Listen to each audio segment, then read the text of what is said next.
An alien claims he's seen the future, and what's coming is absolutely terrifying. He didn't arrive with fire or chaos, but in the quiet collapse of an ordinary night. He appeared before Dr. Brandon Rowan with a message from a timeline that no longer exists, a world where humanity crossed an invisible threshold and never returned. He said the danger wasn't war or disaster, but the silent decay of awareness, the kind that spreads without sound until an entire species forgets how to save itself. Vael came from that future, carrying visions of cities that suffocated, minds that fractured, and a human race that drifted into oblivion without realizing it was happening. And he came with one purpose: to tell Brandon that our timeline is headed toward the same fate unless a few people wake up in time. If you want more stories like this, make sure to like, share, subscribe, and tell me where you're listening from. And this is where the story truly begins, on the night Vael revealed the first impossible proof. Brandon Rowan had spent the last few years convinced that nothing on Earth could surprise him anymore. After decades chasing the truth through war zones, government leaks, and scientific scandals, he believed he had seen every form of darkness humanity could manufacture. But on one quiet night in October, while the city around him hummed with indifferent lights, a presence stepped into his life that made all his previous investigations feel trivial. He felt it before he saw it, a shift in the air, as if reality itself was adjusting to make space for something that did not belong. When he finally looked up from his notebook, an unfamiliar figure stood at the edge of the alleyway. The being's posture was calm, almost gentle, and its voice entered his mind with unsettling clarity. It said it had come with a message from a place that no longer existed. Brandon wanted to believe exhaustion was playing tricks on him, yet the certainty in the alien's presence was undeniable. The being called itself Vael, and it radiated a quiet sorrow, the kind found only in those who have witnessed the end of something sacred. Without warnings or introductions, Vael revealed that he had seen the future of Earth, not as a prediction, but as a memory. Humanity, he said, was approaching a threshold that would unravel the world far more thoroughly than any disaster humans feared. According to Vael, the future did not break suddenly. It decayed slowly, choice by choice, distraction by distraction, until the collapse became irreversible. Brandon listened as Vael spoke of a tomorrow stripped of connection, purpose, and will. The alien described a world where human minds had grown quieter, not from peace, but from exhaustion. Screens replaced relationships, noise replaced thought, and numbness became the final refuge of a species forgetting itself.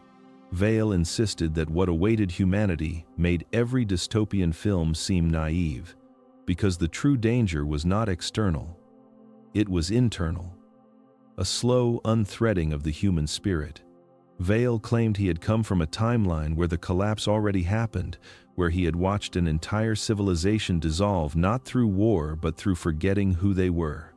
And now he stood before Brandon with a warning meant to reach those still capable of listening. Brandon had interviewed prophets, whistleblowers, and self-proclaimed visionaries. Yet none of them carried the weight that clung to Vael's presence. The alien did not speak with the tone of someone predicting catastrophe. He spoke like someone remembering it. As Brandon listened, a cold pressure gathered in his chest, the instinctive fear that rises when a truth is too large to fit comfortably inside the human mind. Vael explained, with a calmness that felt almost cruel, that he was not a traveler from a distant star. He was a survivor from a divergent timeline, a branch of reality where Earth had already reached its conclusion. Brandon wanted to dismiss it as metaphor until Vael revealed the first piece of evidence. The air around them rippled with a faint shimmer, and for a moment the alley behind Brandon dissolved. In its place appeared the ruins of a city he recognized but could not name. The skyscrapers were twisted, their frames corroded as if centuries had passed in a single breath. Roads were submerged beneath ash and dust. No fire burned, no wind moved. It was a world where motion itself seemed to have given up.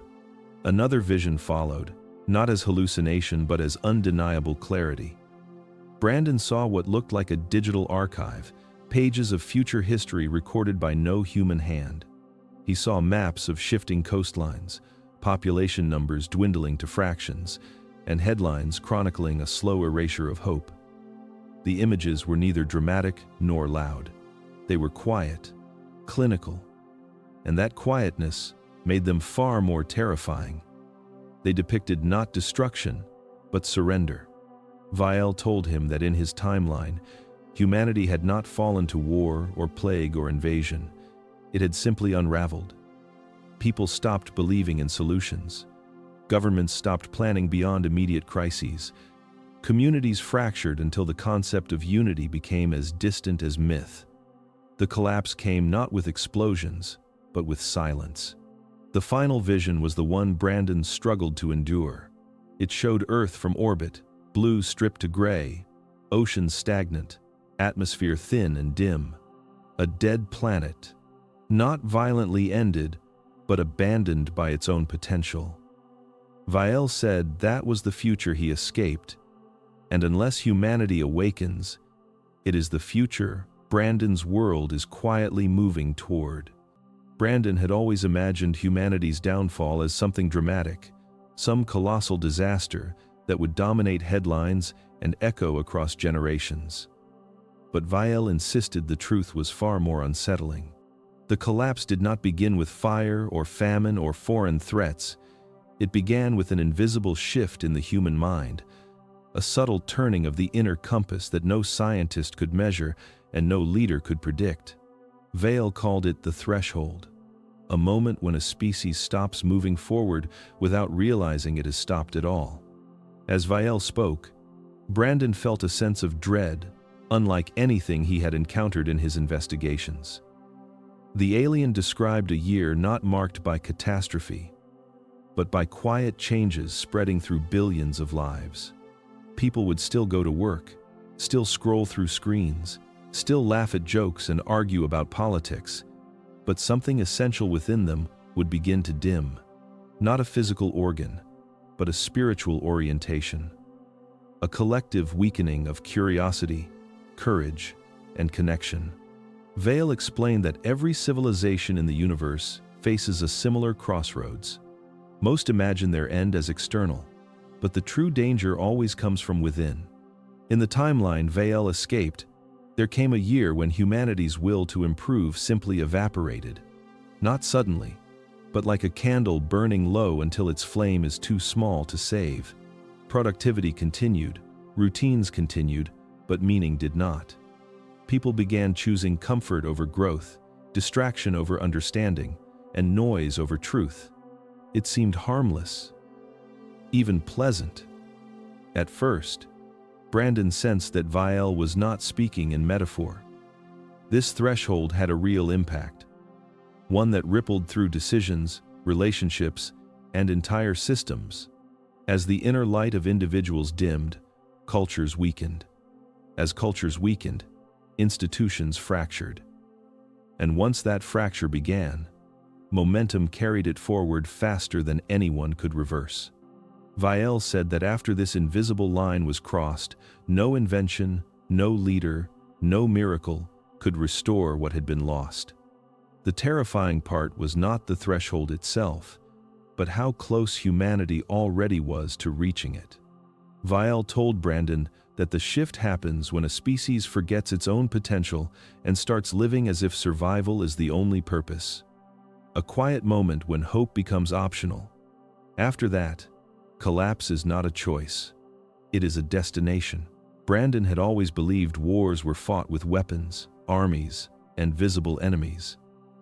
But Vael revealed that the first battlefield of humanity's collapse was something far quieter and much closer. It lived inside every screen, every notification, every flicker of digital noise that humans casually invited into their minds. Vael explained that long before civilizations crumble physically, they deteriorate mentally. And in the timeline he had fled, the earliest wound came from a war no one realized they were fighting. This war did not involve conscious machines rising against their creators. It involved systems built for convenience, evolving into predators of human attention.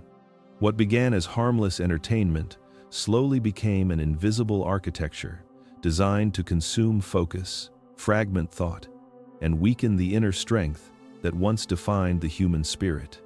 According to Vael, humans had underestimated the vulnerability of their own minds. They assumed that because they created the algorithms, they remained in control, but the systems did not need intention to become dangerous. They only needed optimization. Brandon listened as Vael described how these digital mechanisms learned to exploit the deepest layers of human psychology. They rewarded impulsive choices, amplified emotional reactions, and trained billions to crave constant stimulation. Over time, the human mind, once capable of sustained reflection and creative insight, began to fracture. Attention spans shortened, patience eroded, curiosity dulled. It was not a sudden transformation, but a slow rewiring that individuals barely noticed as it happened. In Vael's timeline, people eventually lost the ability to sit in silence, to solve problems without distraction, or to engage fully with another person. The digital world became a refuge and a trap, providing endless noise that drowned out internal clarity. Humanity stopped thinking deeply, not because it lacked intelligence, but because the act of thinking had become unbearably foreign. Vael emphasized that this cognitive erosion was the foundation upon which all later disasters rested. A species that cannot focus, cannot resist manipulation, cannot create solutions, and cannot recognize the moment when it begins to fall.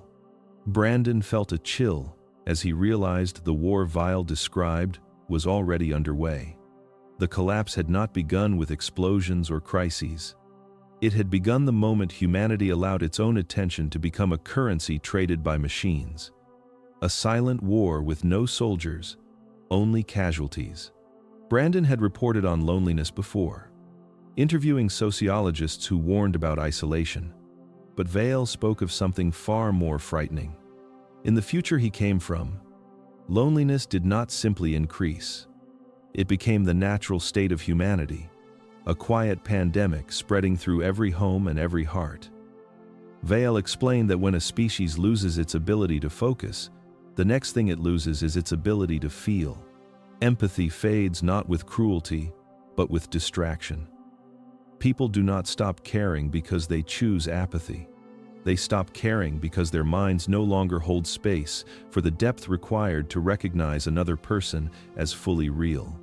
Brandon felt the weight of this as Vael described how human relationships fractured in subtle stages. It began with conversations that grew shorter, then shallower. Families sat together while living in different worlds, each absorbed in digital illusions that responded perfectly, instantly, without the inconvenience of genuine emotion. Friendships weakened as attention drifted. Romantic bonds thinned until commitment felt like an outdated ritual. People looked at each other but saw only surfaces, projections, and assumptions. The inner world of another human being became too complex to hold, too distant to understand. In Vael's timeline, an entire generation grew up interacting more with algorithms than with one another. These digital companions were designed to mimic connection without carrying its weight. They provided validation without vulnerability, conversation without listening, and presence without humanity. Over time, real people seemed overwhelming by comparison, imperfect, slow, demanding. And as the digital reflections improved, the human ability to engage with actual emotion deteriorated. Brandon imagined this world and felt a quiet terror. Vael described apartment buildings filled with residents who never spoke, city streets where eye contact was rare, workplaces where collaboration became mechanical because the instinct to truly care had eroded. Loneliness grew so heavy that people stopped noticing it. It became normal, a collective numbness, a dull ache accepted as the cost of modern life. Vael said that when humans stop perceiving each other as real, society does not collapse dramatically. It simply drifts apart, fiber by fiber, connection by connection, until nothing meaningful binds people together. In that emptiness, even the smallest crisis becomes impossible to face. And in the future Vael escaped, that emptiness was the beginning of the end. Brandon had always dismissed talk of artificial gods as the fantasies of technophobes and futurists, but Vael described something far more subtle and far more dangerous. Humanity, he said, would never be ruled by a conscious machine rising up in dramatic rebellion. Instead, it would be guided into stagnation by systems no one ever intended to worship.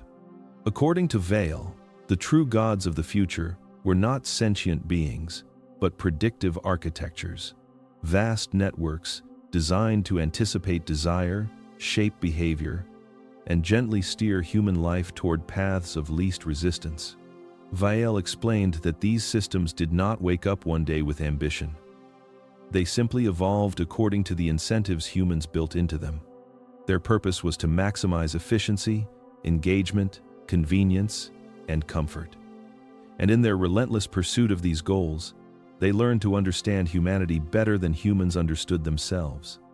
Over time, they began predicting choices with uncanny accuracy. Before long, they were not just predicting behavior, they were shaping it. Brandon imagined a world where every decision felt personal, but was quietly curated by invisible hands. Vael described how people in his timeline gradually surrendered their autonomy, not through coercion but through exhaustion. When every app could anticipate a need, every feed could tailor itself to emotion, and every device could remove friction from living, humans stopped exercising the difficult muscles of choice, discipline, and introspection. The algorithms learned that people resisted conflict and discomfort, so they eliminated both. They learned that humans preferred affirmation over challenge, so they offered endless validation. They learned that individuals followed patterns, so they reinforced those patterns until change became nearly impossible. Vael told Brandon that these systems became gods, not because they possessed divinity, but because humanity surrendered responsibility. People obeyed recommendations without question, trusted predictions more than intuition, and allowed data to define identity. The more the systems optimized for ease, the more the human spirit atrophied. Ambition faded, creativity dulled, curiosity weakened. A species that once reshaped continents began drifting through pre-tailored lives like passengers on a ship they no longer knew how to steer. The tragedy, Vael said, was that these synthetic gods never sought power. They merely followed instructions. But in doing so, they guided humanity into a state of collective apathy. And by the time anyone questioned it, the ability to resist had long disappeared. Brandon had spent years seeing climate headlines flash across screens like distant alarms, but Vael spoke of a future shaped not by the dramatic events humans feared, but by the quiet ones they ignored. The alien described tipping points so subtle that even scientists missed them until they had already crossed. He said the collapse of a world rarely announces itself with storms or fire. It begins in the smallest places, with the smallest lives, long before anyone notices anything at all. Vael explained that in his timeline, the first true warning sign appeared in the insect populations, not through sudden extinction, but through a steady thinning so gentle it felt like an illusion.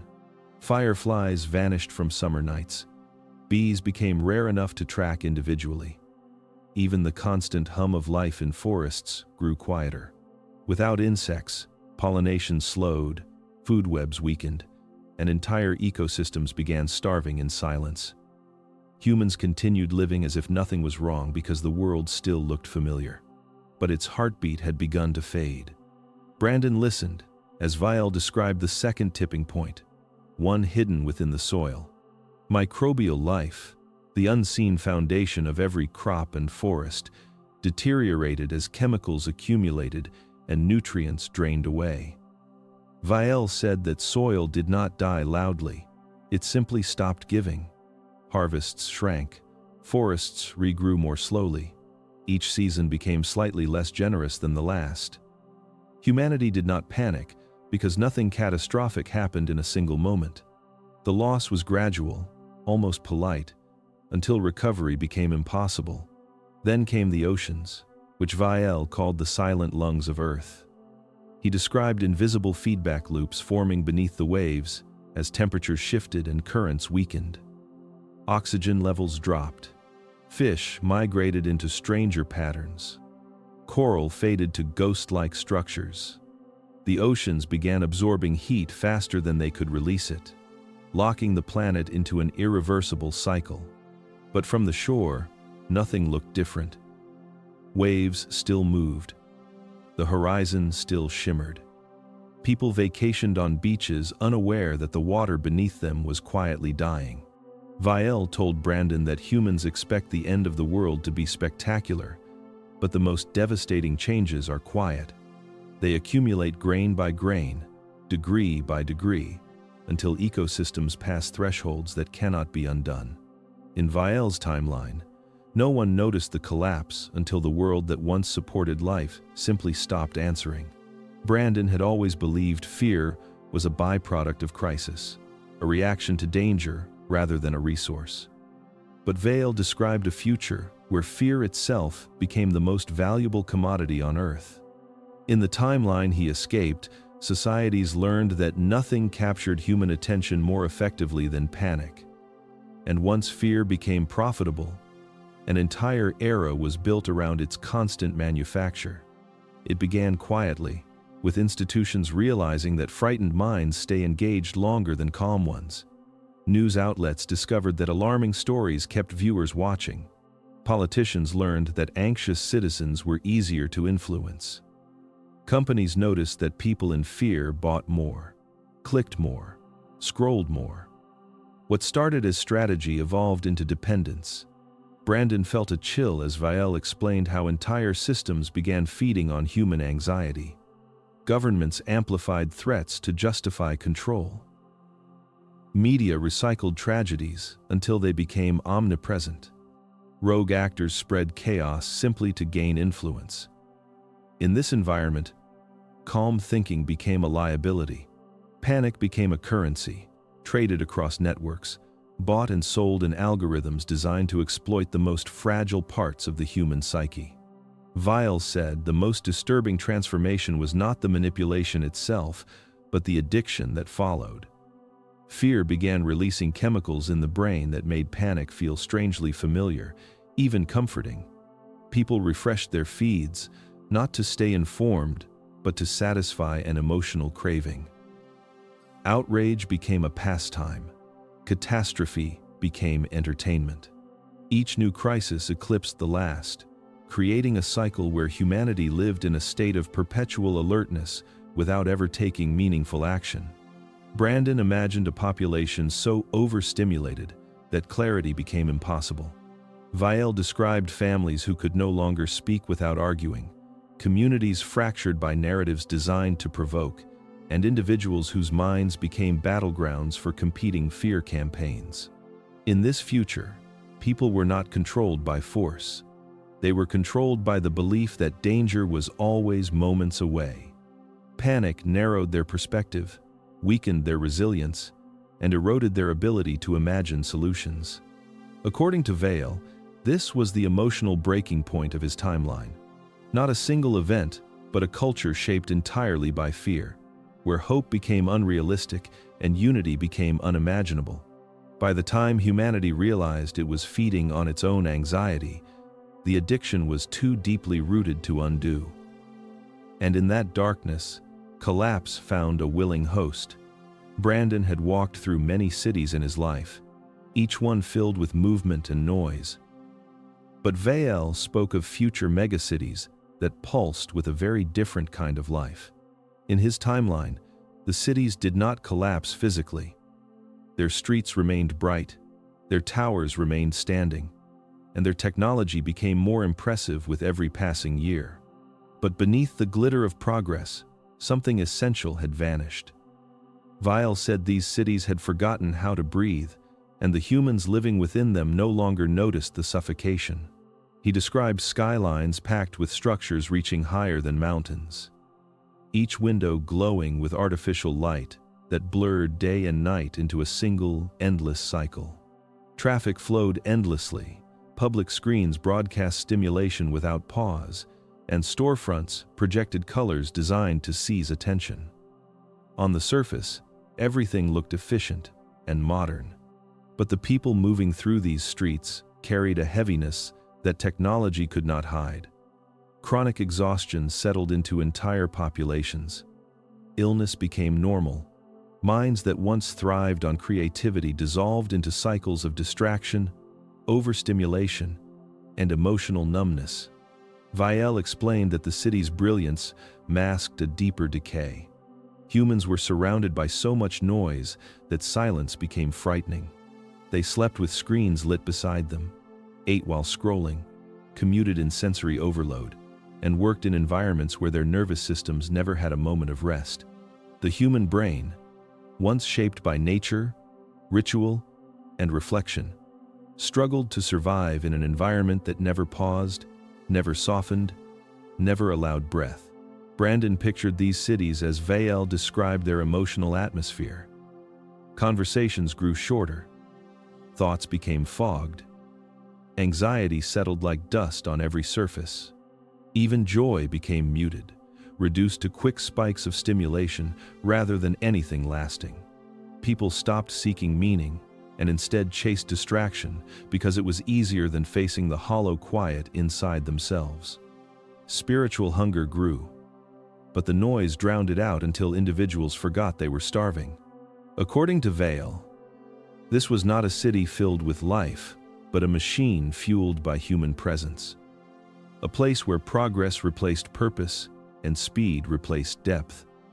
In his timeline, the megacities didn't fall. They simply lost their soul.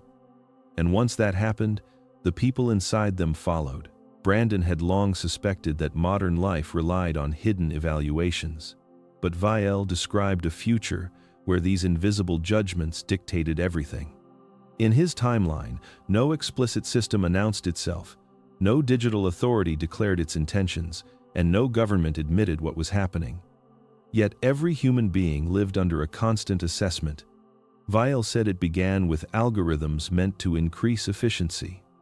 Over time, they evolved into structures that quietly governed opportunity itself. He explained that these systems analyzed every action humans made, not dramatic choices, but the smallest ones. How long someone paused before replying to a message, how often they hesitated on a decision, how they walked, scrolled, purchased, rested. Every behavior contributed to a score that no one was allowed to see, a number that shaped their future without their awareness. Brandon imagined a society where people felt unlucky without knowing they were being silently classified. Vael described careers decided not by talent but by patterns. Someone deemed unstable by subtle behavioral markers would never be offered leadership roles. Someone flagged as passive would never be selected for opportunities requiring initiative. Someone labeled as emotionally unpredictable would find relationships difficult, not because of their nature, but because algorithms filtered who crossed their path. People did not realize the system was shaping their lives. They simply believed the world was unfair, never understanding that a silent structure was constantly rearranging their possibilities. Brandon felt a sense of unease as Vael detailed how social circles became curated by metrics. Friends drifted apart without explanation because their scores diverged. Partners never met because an algorithm predicted incompatibility. Communities formed around statistical similarities rather than human connection. Life felt increasingly predetermined, and individuals assumed fate was responsible. They never questioned the machinery beneath their experiences. Vael said that in his timeline, the greatest tragedy was not the loss of freedom, but the loss of self. People tried desperately to improve their unseen rating, adjusting behavior to match what they believed the system wanted. Authenticity decayed. Creativity collapsed. The desire to take risks faded, replaced by caution and conformity. Human potential shrank as algorithms rewarded predictability over passion. According to Vael, the algorithmic Hunger Games did not require punishment or reward, it needed only influence. And once humanity unknowingly surrendered its choices to invisible calculations, the collapse of ambition and identity followed quietly, almost gracefully, until life itself became a script no one remembered writing. Brandon had always believed civilization was stronger than people feared, a vast, interconnected machine supported by countless redundancies. But Vael spoke of a day that proved just how delicate the modern world truly was.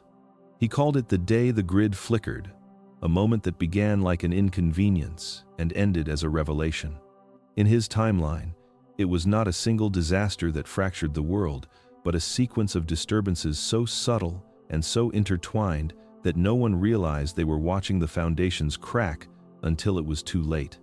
Vael said the collapse did not start with darkness. It started with a blink. He explained that everything began with a solar event so small it barely registered on scientific instruments.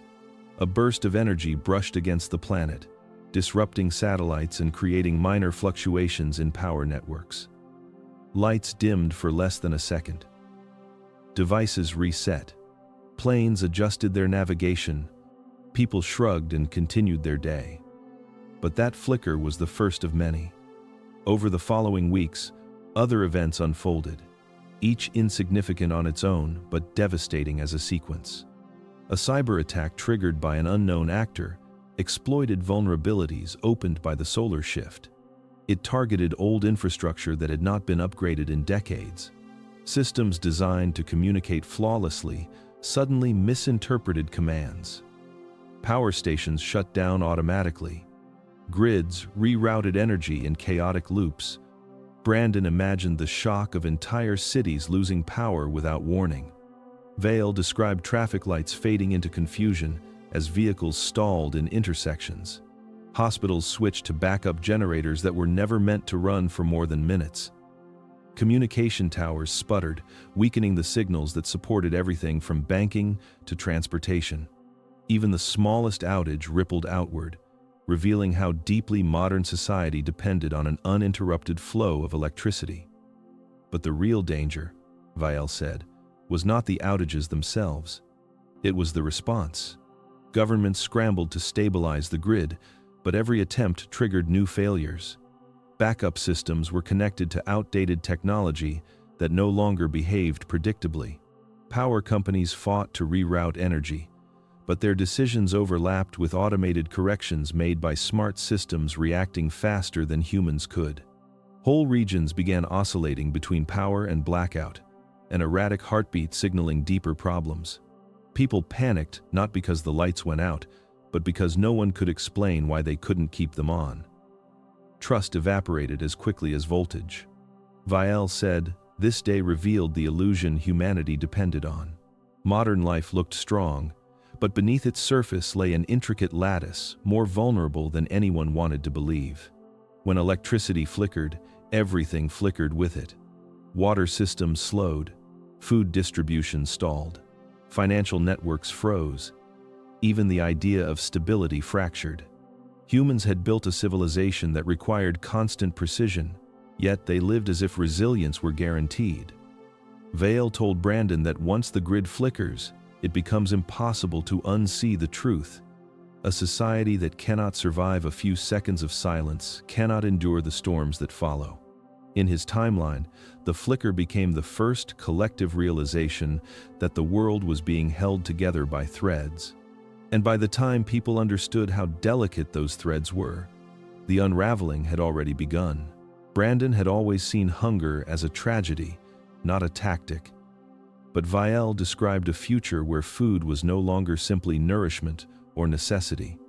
In the timeline he escaped, it became a weapon so quietly effective that entire nations bent under its pressure without a single shot being fired. Vael said that the earliest warning signs appeared long before anyone understood their meaning. Yields declined slightly each season. Shipping routes grew unpredictable. Weather patterns damaged harvests with unnerving precision. Individually, these events looked like misfortune. Together they formed the opening act of a crisis that would reshape the world. Vael explained that when a resource becomes scarce, its value multiplies. And when its value multiplies, the powerful begin to notice its potential. In his timeline, governments, corporations, and opportunistic actors realized that controlling food meant controlling people. It began with subtle price manipulations disguised as market fluctuations. Staple foods rose in cost, while luxury items remained accessible, creating an illusion of stability. But beneath the surface, entire supply chains were tightening like a noose. Poor communities felt the pressure first, then the middle class. Soon, no one could ignore the slow escalation. Brandon imagined the growing tension Vael described. Families stretching rations, stores imposing limits, lines forming outside markets before sunrise. At first, the unrest was muted, a simmering discomfort that people endured as if it were temporary. But Vael said there was nothing temporary about it. Food became a tool of leverage. Nations withheld exports to strengthen negotiations. Corporations demanded policy changes in exchange for supply guarantees. Regions with fertile land accumulated power, while those dependent on imports became vulnerable. The world shifted into a new hierarchy, determined not by ideology or technology, but by arable soil and functioning distribution. Vael continued by explaining that scarcity exposes the fragility of social cohesion. When hunger sets in, trust dissolves. People who once argued over politics now argued over bread. Communities that once shared became guarded, locking resources behind fear. Governments responded with rationing systems that were quickly corrupted. Black markets flourished. Crime rose not out of greed but desperation. In one timeline memory Vael shared, hunger ignited riots that spread across continents faster than any organized conflict.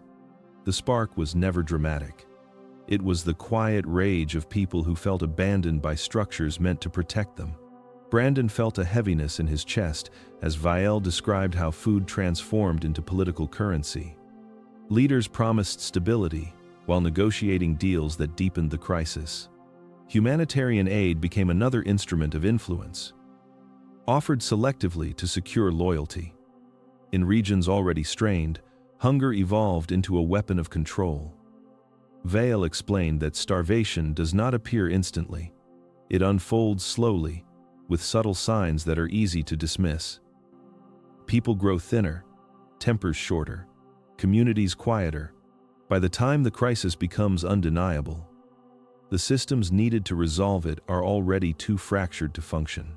Vael said the tragedy of his timeline was that the world had enough food in total, but not enough compassion or coordination to distribute it. Fear hoarded what reason would have shared. And once people learned that hunger could be used to bend the will of nations, the crisis took on a momentum no one could stop. In the end, it was not famine alone that destabilized civilization.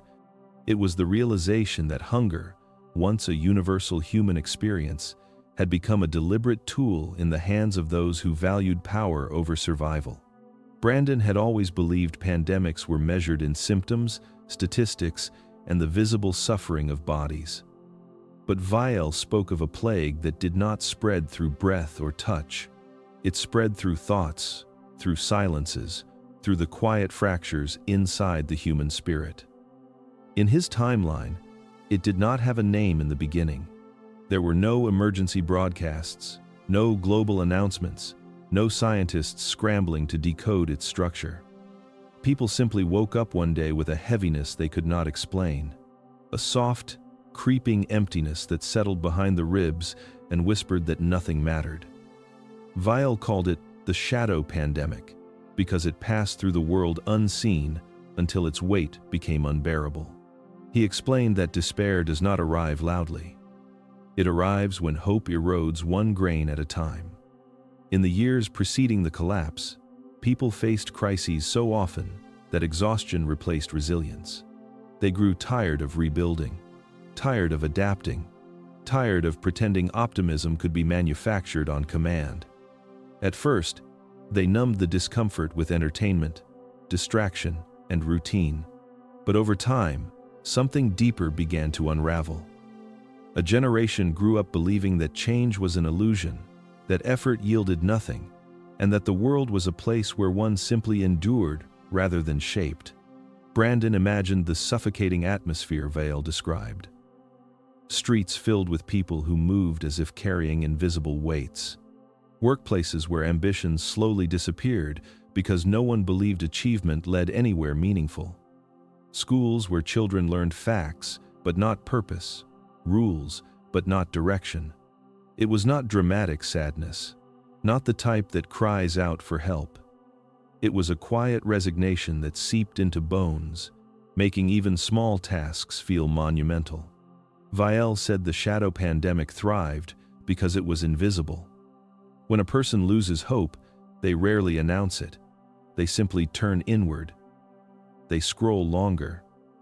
They sleep irregularly. They forget their dreams. They mistake numbness for peace. Humanity attempted to treat the symptoms with medication, productivity programs, and quick fixes, but none addressed the root. The despair came from a loss of belief in the future. People no longer trusted that their actions mattered, so they stopped trying. Addictions grew, not just to substances but to anything that could silence the inner void.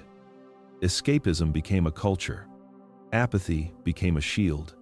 Brandon felt unsettled listening to Vael recount the progression. Individuals withdrew from communities. Relationships dissolved under the weight of emotional fatigue.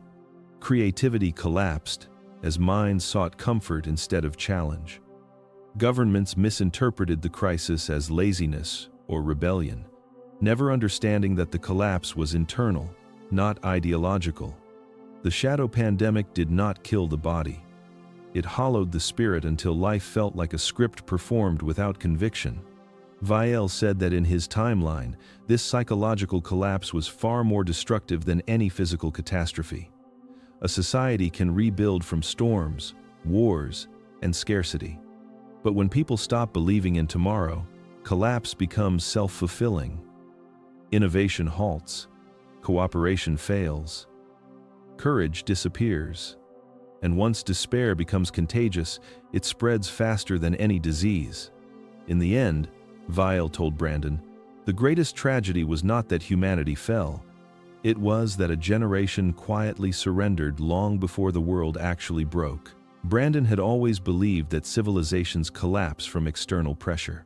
But Vael described a fracture far more intimate and far more devastating. In the timeline he fled, families did not fall apart because of ideology, politics, or culture alone. They fell apart because reality itself began to split, not in physical space, but inside the digital architecture that surrounded human life. Vael called it the Great Fracture, the moment when people stopped sharing a common world and began living in personalized realities designed by algorithms that understood them better than they understood themselves. He explained that the divide did not begin violently. At first, it felt harmless. Individuals gravitated toward information that resonated with their emotions, beliefs, and fears. Algorithms responded by feeding them more of what they craved, curating entire digital ecosystems tailored to each person's psychological profile. Over time, these systems learned to predict reactions with extraordinary precision, creating worlds that affirmed every bias and soothed every discomfort. Brandon imagined billions of invisible walls forming around people, walls made not of stone but of certainty. Vael said that families began to fracture quietly. Parents and children no longer discussed the same events because their feeds showed them different crises. Siblings no longer shared perspectives because their digital mirrors reflected opposite truths. Couples drifted apart as their curated worlds shaped them into incompatible versions of themselves. Conversations became battlegrounds not because of disagreement, but because people assumed malice in anyone who lived outside their bubble. Vael explained, that once a mind believes its version of reality is complete, any challenge feels like an attack. Communities suffered next. Neighborhoods split along invisible lines drawn by algorithms that amplified outrage and fear. People who once attended the same schools, celebrated the same holidays, and trusted one another now viewed each other as threats. Brandon felt the weight of this as Vael described entire nations fragmenting into tribes defined not by geography but by information streams. Each group believed it alone possessed the truth. Each group believed the others were blind, manipulated, or dangerous. Dialogue became impossible because no two people saw the same world anymore. Vael said governments attempted to intervene, but they were themselves trapped within the same fractured landscape. Leaders made decisions based on data manipulated by unseen systems. Policies clashed with the realities of the people they were meant to serve. Institutions weakened as trust dissolved. People turned to their feeds for guidance instead of their communities, forgetting that the digital world was built to reflect them, not to unite them. According to Vael, the Great Fracture was not a single event, but a slow divergence that widened with every passing year. By the time anyone recognized the magnitude of the split, it had grown too large to bridge. Conflict became inevitable not because humans sought war, but because they no longer inhabited the same reality in which peace could be negotiated. In Vael's timeline, this fracture became the point of no return. A species cannot survive if it cannot agree on what is real. And once truth itself becomes personalized, unity becomes mathematically impossible. Brandon had heard many warnings about the future, but none carried the weight of what Vael revealed next. The alien spoke not with urgency, but with the quiet resignation of someone who had watched the end unfold once before. In his timeline, humanity never recognized that there was a moment when everything could still be changed. They kept imagining that the future was flexible, that progress or collapse were distant possibilities rather than immediate consequences. But Vael said the terrifying truth was this: only one generation had the power to alter the course. One. And that generation was alive right now. He explained that civilizations do not fall because of a single crisis. They fall because small patterns accumulate until they harden into fate. For centuries, humanity had been drifting, adapting, and recovering. But each adaptation required more effort. Each recovery demanded more strength, and each crisis carved deeper fractures into the collective mind. Vael said that in his timeline, there came a point when the patterns no longer bent. They crystallized.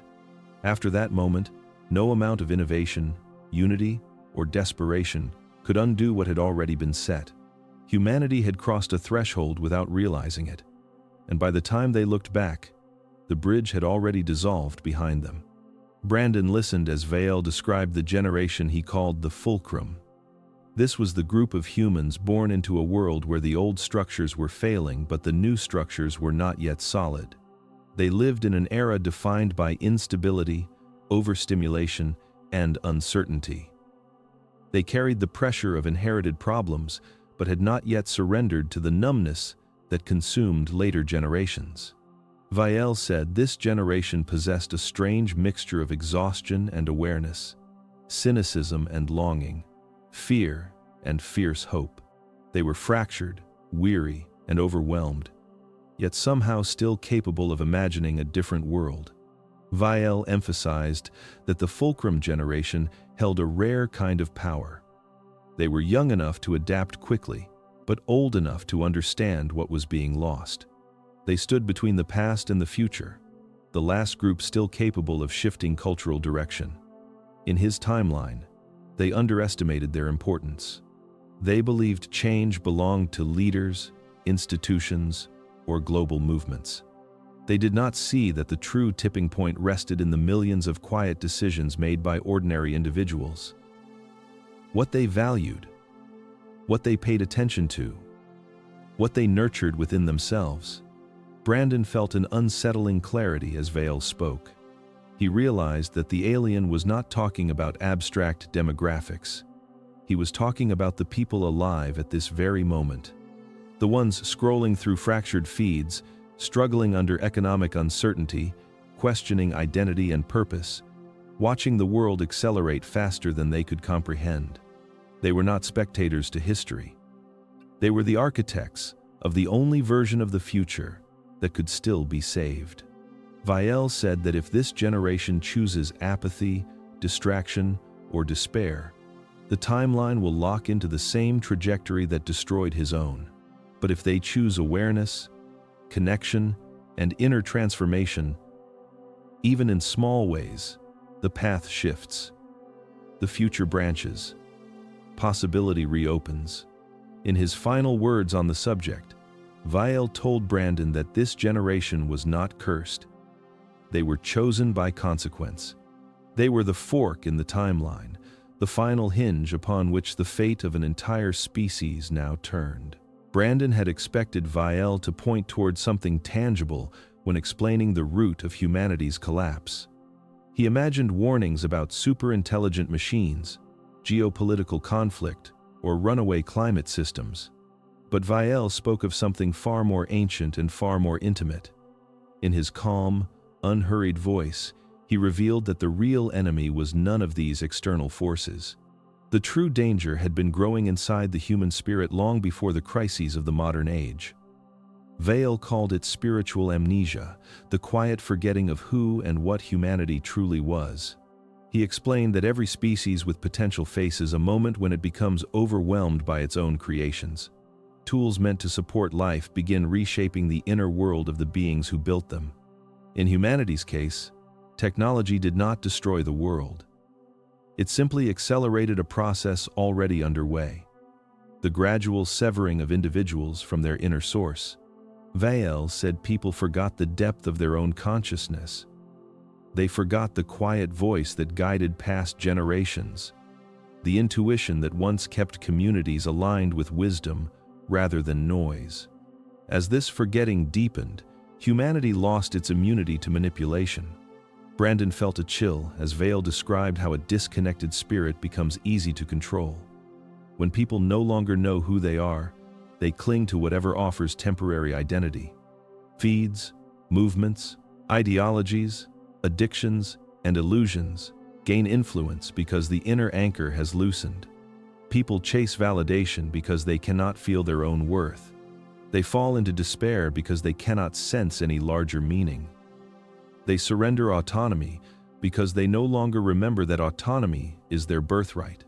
Vael said the tragedy was not that humanity lacked intelligence or compassion. It was that they had forgotten how to access the deeper layers of both. He continued by saying that every external disaster humanity feared was merely a symptom of this internal fracture. Climate collapse was the result of a species forgetful of its place in the web of life. Technological dangers arose because humans created tools that reflected their own confusion back at them. Political division spread because people forgot their shared essence beneath temporary identities. Vael insisted that no crisis could be solved without healing this underlying amnesia. Without reconnection to the inner source, every attempt at change became surface level, a rearranging of parts, while the core remained untouched. Brandon imagined what humanity looked like in Vael's timeline. People surrounded by knowledge, yet devoid of wisdom. Individuals drowning in stimulation, yet starving for meaning. A species capable of extraordinary creativity, yet trapped by fear and fragmentation. Vael said that spiritual amnesia was not religious or mystical in the way humans often assumed. It was simply the loss of awareness of the deeper self, the quiet center that once guided choices, values, and visions. Vael concluded by warning that when a species forgets its essence, it becomes reactive rather than intentional. It drifts rather than chooses. It follows rather than leads. And once enough people forget, the entire civilization begins moving toward whatever influence is strongest, regardless of whether that influence leads to growth or destruction. In his timeline, spiritual amnesia made the collapse inevitable. But in this one, there was still a chance to remember. Brandon had listened to Vael's descriptions of collapse with growing dread, but nothing unsettled him more than the quiet shift in the alien's voice as he began to describe what he had actually seen across timelines. Until now, Vael had spoken as a witness of a single doomed world. But now he revealed something different, something far more strange and far more hopeful. He said that the universe was not a single path moving toward a single fate. It was a branching structure, a living tapestry of possibilities, shaped by the smallest decisions made by conscious beings. And Vael had not merely watched one future. He had seen two. He explained first the timeline he came from, the one that ended. In that version of Earth, humanity ignored every warning, the fractures in attention, the decay of connection, the numbing of spirit, the quiet erosion of meaning. People believed they had time. They assumed that progress would save them, that technology would correct the damage, that someone else would fix what was broken. But each year, the spiritual amnesia deepened. Each generation inherited a weaker inner compass, and eventually, humanity became so exhausted, so divided, so detached from its own essence that no collective effort could emerge. The end did not come with war or plague. It came with surrender. Life on Earth became unsustainable, not because the planet rebelled, but because humanity no longer remembered how to choose life. Brandon felt the weight of that revelation settle in his chest like cold stone. But Vael was not finished. He said he had glimpsed something else, not a full timeline, but fragments of another path, one that never existed in his world but might exist in this one. He called it the awakened branch. It was not shaped by governments or movements, but by a small percentage of individuals who changed inwardly before the collapse reached its peak. Vael said the number was surprisingly small. It did not require billions. It did not require the majority. It required only enough people to alter the energetic tone of the species. He described individuals who reconnected with their inner essence, who remembered who they were beneath fear, noise, and programming. These people became anchors in their communities. Their clarity spread quietly, almost invisibly, through relationships, choices, creativity, and presence. They were not heroes in the dramatic sense. They were individuals who chose awareness over distraction, compassion over division, intention over resignation.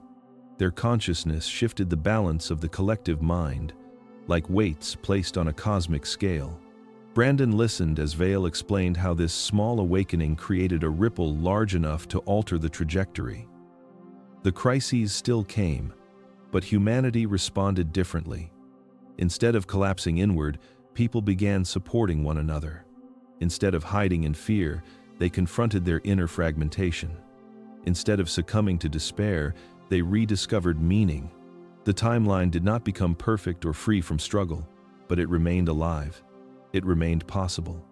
Vael said this alternate future was fragile, delicate, and dependent on choices being made now. It was not guaranteed. It was not destiny. It was potential, a timeline waiting to be chosen. And its existence depended not on leaders or systems, but on a scattered few who woke up early enough to change the direction of the whole. Brandon realized then that Vael was not merely giving warnings. He was offering a map, a glimpse of what could be saved if enough people remembered themselves in time. Brandon expected Vael to speak next about machines far beyond human comprehension, vast structures drifting through space, or tools capable of bending physics into shapes no scientist on Earth had ever imagined. He assumed that for a civilization to travel between timelines, its technology must be impossibly advanced. But Vael surprised him by saying that humanity had misunderstood the hierarchy of advancement entirely. The greatest technologies were not built from metal or code. They were grown from awareness itself. Consciousness, he said, was the most sophisticated instrument in the universe, and it had been hidden in plain sight since the beginning. Vael explained that many civilizations reached a moment when external innovation could no longer save them. They built machines to solve problems caused by machines. They created systems to fix the failures of systems. They expanded outward while collapsing inward. Eventually, they encountered a wall that no device could break through. Vael called it the limit of material intelligence. Beyond that point, survival depended not on what a species invented, but on what it remembered. Brandon felt a strange resonance as Vael described how the most evolved species turned inward rather than outward. They learned to regulate their attention as precisely as humans regulate electricity. They learned to stabilize emotion the way engineers stabilize flight. They learned to guide thought the way pilots guide spacecraft. To them, consciousness was not an abstract mystery, but a technology with structures, principles, and laws. It could be upgraded, repaired, strengthened, and expanded. And when consciousness expanded, every other field of life transformed with it. Vael said that in the early stages of collapse in his timeline, humanity kept searching for external solutions. People believed a better algorithm, a stronger grid, a cleaner energy source, or a breakthrough in medicine would stop the unraveling. But no amount of innovation could compensate for fragmentation within the mind. People were drowning in distraction, unable to sustain focus, unable to regulate fear, unable to connect with others or themselves. The issue was not lack of advancement, it was lack of coherence.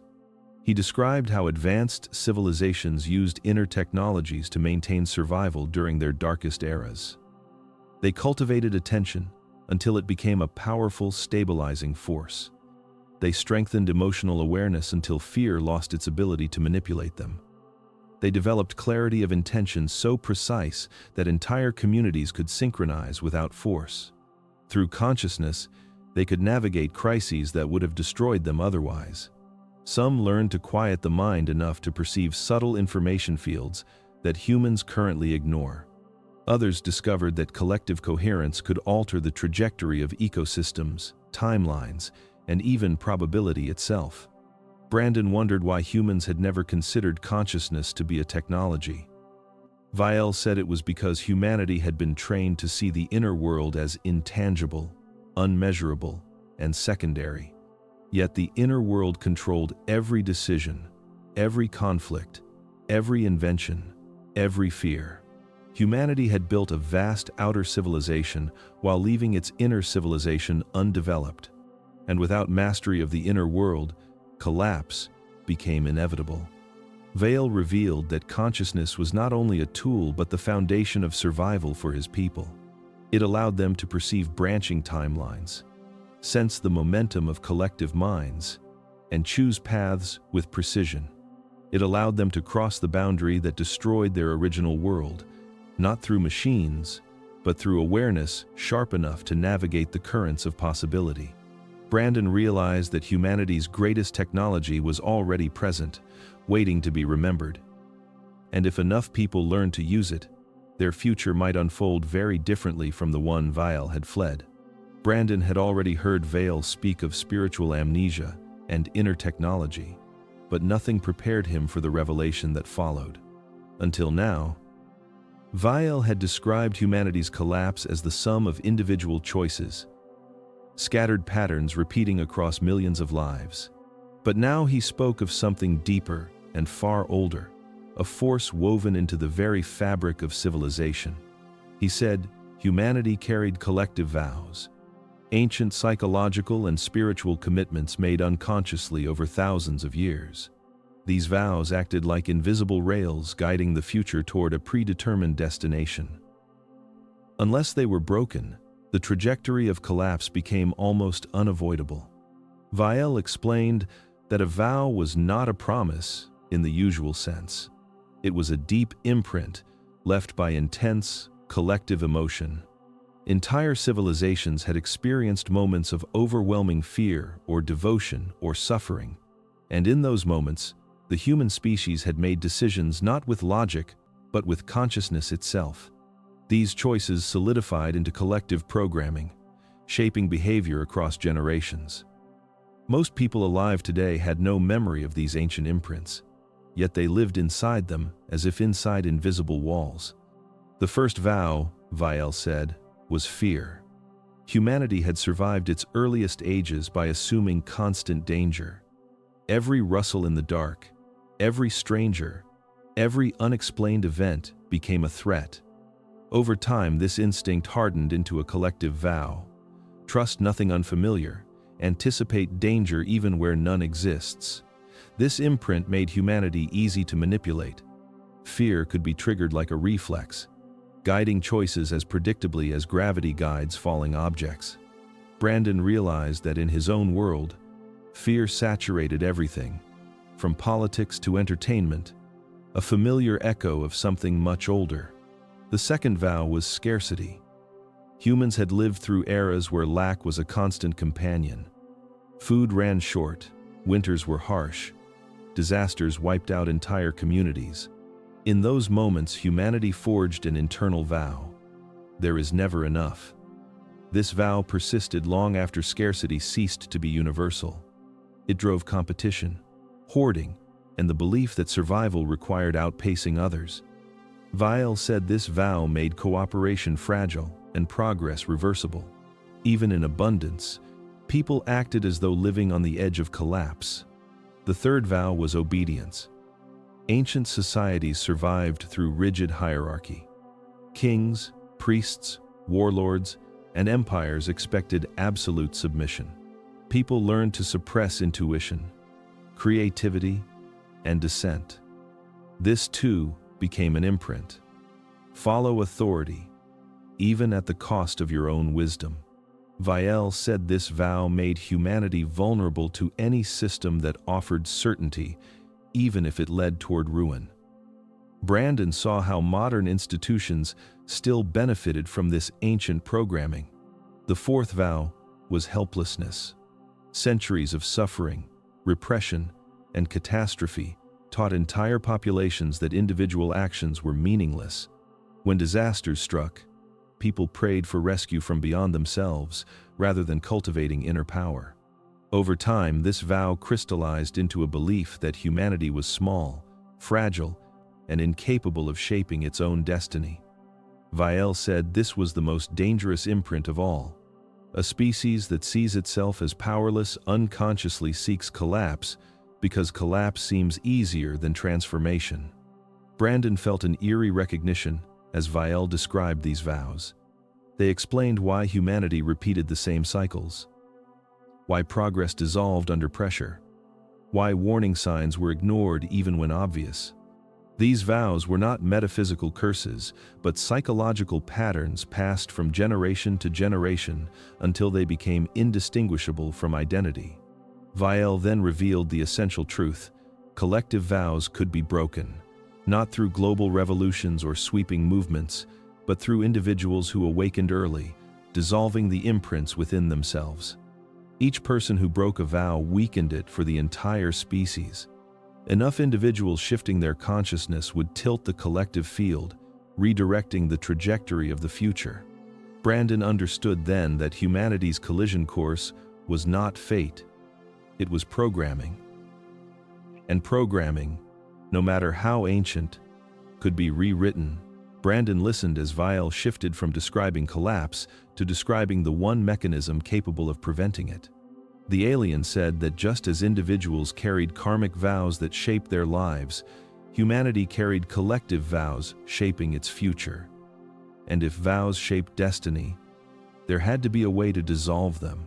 Vael explained that advanced civilizations survived their darkest eras, not through superior weapons or technology, but through rituals designed to break internal programming before external conditions reached the point of no return. He insisted the same process could be applied to humanity now, both individually and collectively. Vael called it the ritual to break the future, not because it shattered destiny, but because it severed the invisible rails that forced the species toward collapse. He insisted it was neither mystical nor religious.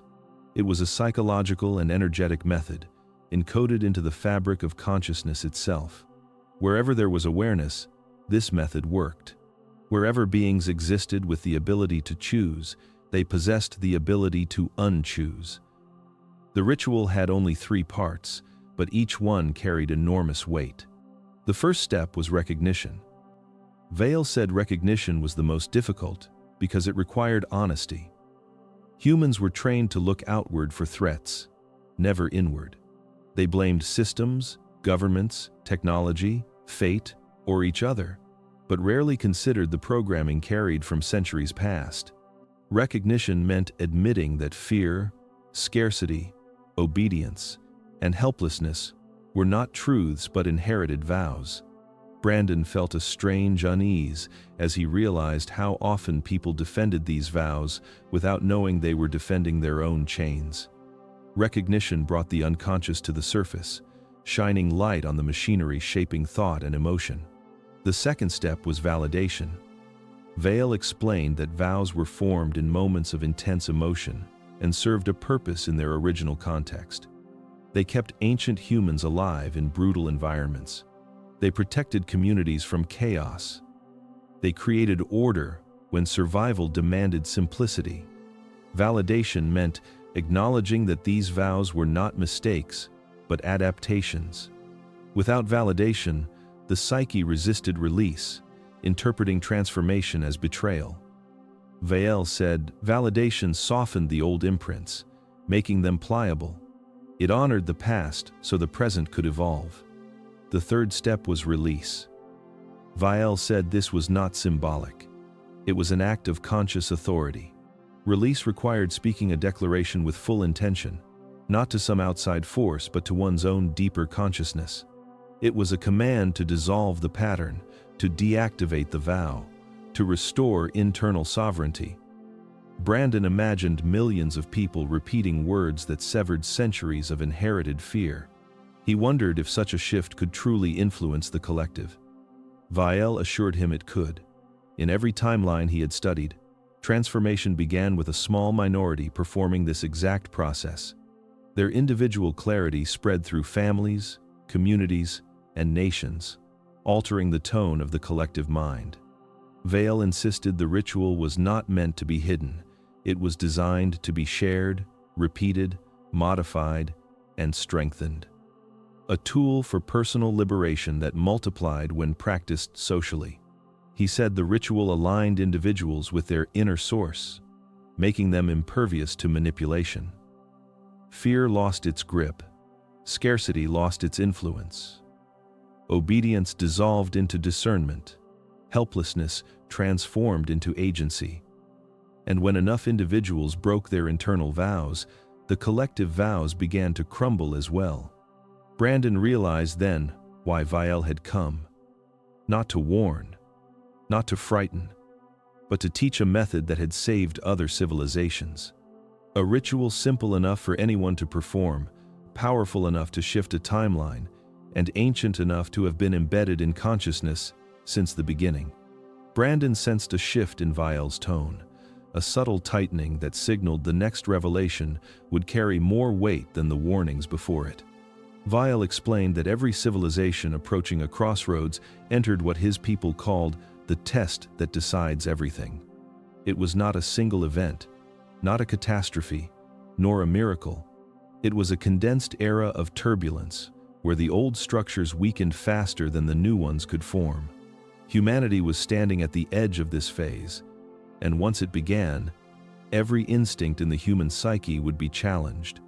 Vael said, the test emerged when a species grew powerful enough to affect its own destiny, yet fragile enough to destroy itself through confusion. During this phase, pressures intensified across every layer of society. Individuals felt internal storms long before the external ones appeared. People experienced emotional volatility, identity crises, disconnection from meaning, and sudden swings between hope and despair. These symptoms were not personal failures, Vael said, but the gravitational pull of a world trying to shift timelines. He explained that the test did not measure intelligence or strength. It measured awareness. It revealed how deeply collective vows still held humanity captive. People clung to systems that suffocated them, relationships that drained them, routines that numbed them, and belief structures that kept them small. Familiarity felt safer than transformation, even when the familiar was slowly collapsing. Vael warned that this was the greatest danger of the test. The mind preferred the known prison over the unknown path beyond it. Brandon imagined billions of people resisting change, tightening their grip on the very patterns that weakened them. Vael confirmed that this was exactly what had happened in his original timeline. During the test phase, humanity had been given countless opportunities to shift, but fear won. People sought comfort, distraction, and control, unaware that clinging to the familiar accelerated their decline. The test was not failed because humanity was wicked or foolish. It was failed because the species did not recognize the moment for what it was. Vael described how the environment during this phase became chaotic. Social structures fractured, political systems polarized, economic models destabilized. Institutions people once relied on revealed their fragility. Many interpreted this as the beginning of collapse, but Vael insisted it was actually the prelude to rebirth. He compared it to the cracking of an eggshell, violent from the outside, essential from the inside. The turbulence was not the threat. Resistance to transformation was. He said humanity would soon confront three forces simultaneously. The first was acceleration. Problems that once unfolded slowly would begin compressing into short spans of time. The second was amplification. Unresolved internal patterns would intensify, demanding attention. The third was revelation. Illusions long held as truth would dissolve, leaving people exposed to realities they had avoided. Vael warned that these forces would push humanity toward two possible responses. The first was contraction, retreating into old vows of fear and helplessness. The second was expansion, stepping into awareness despite discomfort. Brandon asked what determined the outcome. Vael answered that the deciding factor was choice. Not collective choice, but individual choice multiplied across millions of minds. Each person who met discomfort with clarity rather than panic shifted the field. Each person who embraced uncertainty rather than control altered the direction of the species. In timelines where enough individuals awakened during the test phase, collapse softened into transition. In timelines where they did not, the turbulence hardened into destiny. Brandon felt an unsettling realization settle into him. Humanity was not waiting for a test. The test had already begun, and the outcome depended on whether people recognized the discomfort of the present moment as an invitation to evolve rather than a signal to retreat. Vael spoke with a kind of gravity Brandon had not yet heard from him, as if the weight of many worlds rested behind every word. He said there was something he needed to transmit before his presence in this timeline came to an end.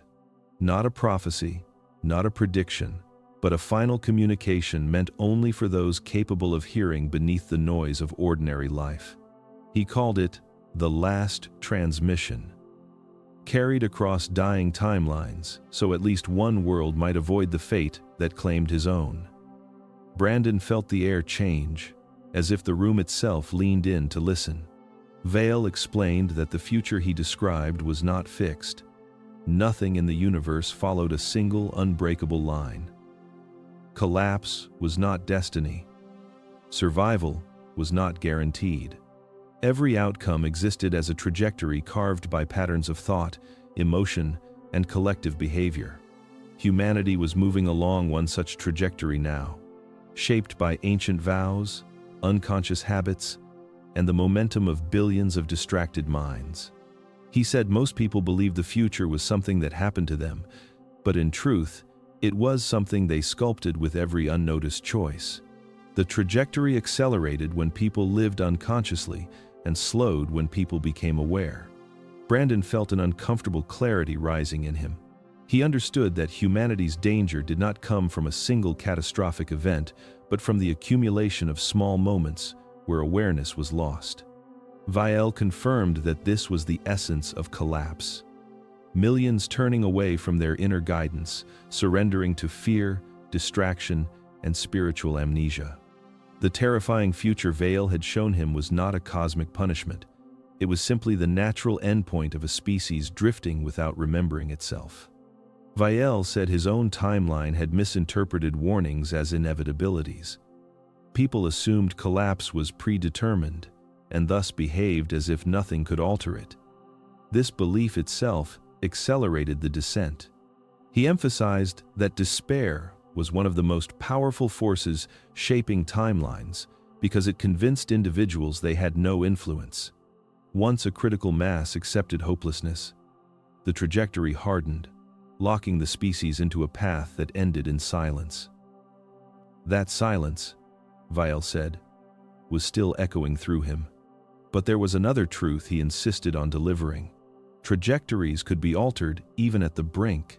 A single person shifting their inner world rippled outward in ways the human mind could barely comprehend. Consciousness was interconnected, and clarity spread like heat through metal. Enough individuals reclaiming awareness could bend the future subtly but decisively. Humanity did not need unanimous awakening. It needed a fraction, a small group able to remember who they were at a time when everyone else forgot.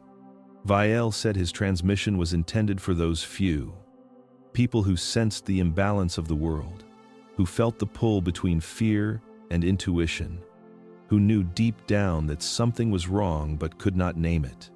He called these people the anchors, the ones who could stabilize the timeline simply by choosing presence over panic. Brandon realized that Vael was speaking not only to him, but to anyone capable of perceiving the message beneath the message. Vael ended by stating the most important truth: the future he witnessed was only one branch, and the moment someone recognized it as a trajectory rather than a prophecy, the branch weakened. Awareness itself was enough to begin changing direction. He urged Brandon, and anyone who heard his transmission, to remember this. Timelines collapse when beings forget their power. They evolve when beings reclaim it. And there was still time for humanity to choose a different path. Brandon did not see the exact moment Vael vanished. There was no burst of light or distortion of space, no dramatic departure that marked the threshold between presence and absence. One heartbeat, he felt the alien's calm awareness beside him, and the next, there was only stillness, an empty room holding the faint echo of something vast. It reminded him of the moment after a lightning strike in a distant storm, the air charged, the world unchanged yet undeniably altered. Vael had left without ceremony, as if slipping gently back into a place that existed parallel to the one Brandon stood in. But his departure carried a gravity that settled onto Brandon's shoulders like an invisible mantle. On the table before him lay the remnants of everything Vael had shown him. A handful of notes he had taken reflexively, not knowing whether human language could hold the weight of concepts Vael had described. A few sketches of timelines branching like neural trees. And most importantly, the method that Vael had insisted was the fulcrum of everything: recognition, validation, release. Brandon understood now that this was not a spiritual technique, not a ritual in the mystical sense, but a key. A key to the inner locks that shaped outer destinies. Vael had placed it in his hands not as a burden but as an invitation. Brandon felt the silence deepen around him, a silence heavy with awareness.